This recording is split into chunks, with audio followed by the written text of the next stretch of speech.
here in studio bringing us various insights from their areas of expertise. Joining us today, Senior Middle East Correspondent Mohammad al-Kassim, Senior Correspondent Jordana Miller and Senior International Affairs Correspondent Owen Alterman. All right, we'll begin today's panel here with Israeli Prime Minister Benjamin Netanyahu and his Chad counterpart Idriss Déby making history, renewing diplomatic ties severed since 1972. Netanyahu landing in Chad this morning for a first-of-its-kind visit to the African country since those relations soured. At a joint press conference, Déby saying several agreements have been signed with Netanyahu. Netanyahu, for his part, calling it a breakthrough for the Arab and Muslim world. It's significant for us that Chad is a country with a Muslim majority that seeks the friendship of Israel. There are many other such countries, but in Africa this is particularly significant. What happens here could affect the entire world. And so we have a partnership in trying to forge a prosperous and secure future for our countries and in a larger sense for Africa and beyond. All right, let's bring in our panel for further insight. Mohammad, we heard just a bit of it there about how significant this breakthrough really is. What more can you tell us? It's a huge blow to the Palestinian efforts to stop more and more countries from establishing diplomatic relations with Israel, and who knows, even moving their embassies to Jerusalem rather than Tel Aviv. This really puts many obstacles in their way of managing that. However, in terms of what the Arabs and Palestinians want from Chad, really nothing. It's a matter of how many more countries are going to look favorably to Israel, re-establishing relationship. This isn't Brazil, for example, which holds an economic and political weight internationally. And also, the Arabs may be able to apply pressure on Brazil economically. They can say that we're not going to continue to import meats, for example, from Brazil, which will definitely put a dent or impact its struggling economy. Not the case here in Chad. Chad needs a lot from Israel, security-wise, and even in terms of technology and others. And Israel is willing to give African countries and any country that kind of help if they are willing to establish diplomatic relations with it and move their embassies. And let's not forget the Gaddafi element. This would never have happened if Muammar Gaddafi was still president. He had a huge influence in Chad, and now we are looking at a whole new region and situation between Israel and Arab and Muslim countries. For Netanyahu here, this is a political victory, a foreign diplomacy victory, because he has been able to successfully decouple the issue of the Israeli-Palestinian conflict from ties with Israel. This is something he's been trying to do for years, and to say that Israel is not isolated, that the Israeli-Palestinian conflict doesn't leave Israel out, on the sidelines of the international stage. Here he's been able, with a Muslim majority country, to renew diplomatic ties and say Israel matters, and it matters even if we're still in conflict with the Palestinians. Sure. How will Déby be able to balance that? Because, of course, he says that this does not mean that he'll be neglecting the Palestinian cause. That's correct. And I think we've heard that from other leaders who have re-established relations with Israel, diplomatic relations or even economic relations, and even thinking about moving their embassies. But that's not the case. I think what's more important right now is that this move alone shows the failure of the foreign Palestinian policy,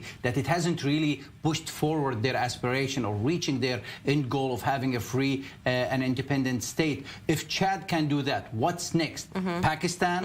What's next? The Sunni Arab countries? Who knows? Will we see a domino effect here? Because, of course, we know that Benjamin Netanyahu said that this isn't the end, and he's off to some other countries after this. Well, he's given us those teasers in the past, Tracy, and hasn't always delivered the goods, at least not in the short term. But first of all, as Jordana said, and it can't be said enough, this is a really important positive part of Benjamin Netanyahu's legacy. I mean, he's open to criticism in all sorts of arenas and is relentlessly criticizing Israeli media, often legitimately. But in this case, in terms of what he's been able to do diplomatically and really reorient Israel, first and foremost in the Arab and Muslim world, as he never forgets to remind us, but not only there, for so long Israel's foreign policy was focused only on the United States and to a lesser extent maybe a little bit on the Europeans. Benjamin Netanyahu really has widened the purview of Israeli diplomacy, really bringing it back to where it was in the 1950s and 1960s, and really reorienting and readapting Israel effectively to an era when the United States is in relative decline and we have so many rising powers, particularly in Asia, but also a lot of important countries in other parts of the world. And Chad's a country that's so easy to overlook, really one of the poorest countries in the world. If you go through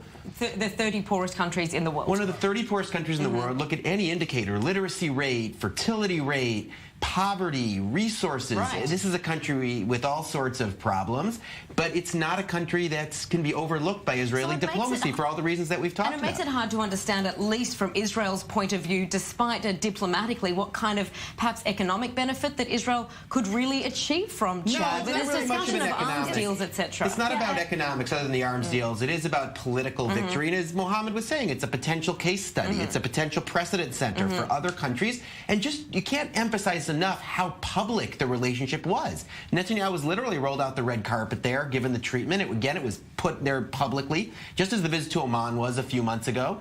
So again, this is a country that is not shy about its relationship with Israel, and that's what sets it apart from other Arab Muslim countries that have had ties with Israel. Right, I mean, this is part of, when Netanyahu says that Israel is becoming a world power, this is what he wants to kind of capitalize on.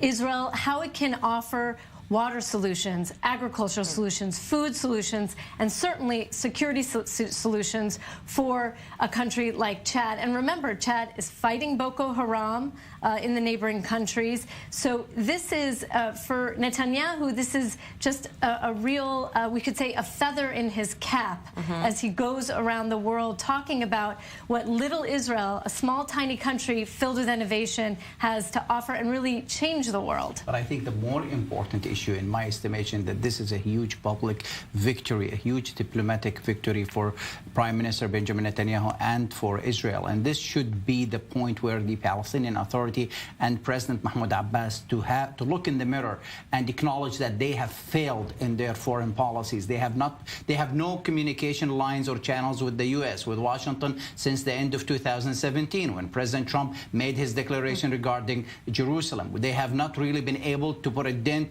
and persuade the European countries to even recognize Palestine as a free state, as the Palestinians were hoping for. They can't even push the Europeans, Russia and China, to even call for an international conference that alike of what took place with Iran. So the PA, the Palestinian Authority, have faced a decline with its relationship to India, faced a decline with its relationship to African nations, where Israel actually have made strides there. And let's not joke about it. Let's not kid ourselves.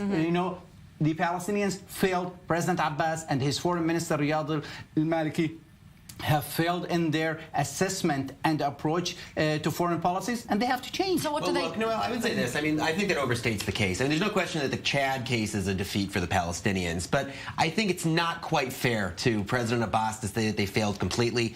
They've dented the Israeli relationship with India, at least diplomatically, in terms of UN votes, for example. They still have strong support at the UN, haven't really been able to make much of it. Israel hasn't been able to make much of a dent in the General Assembly.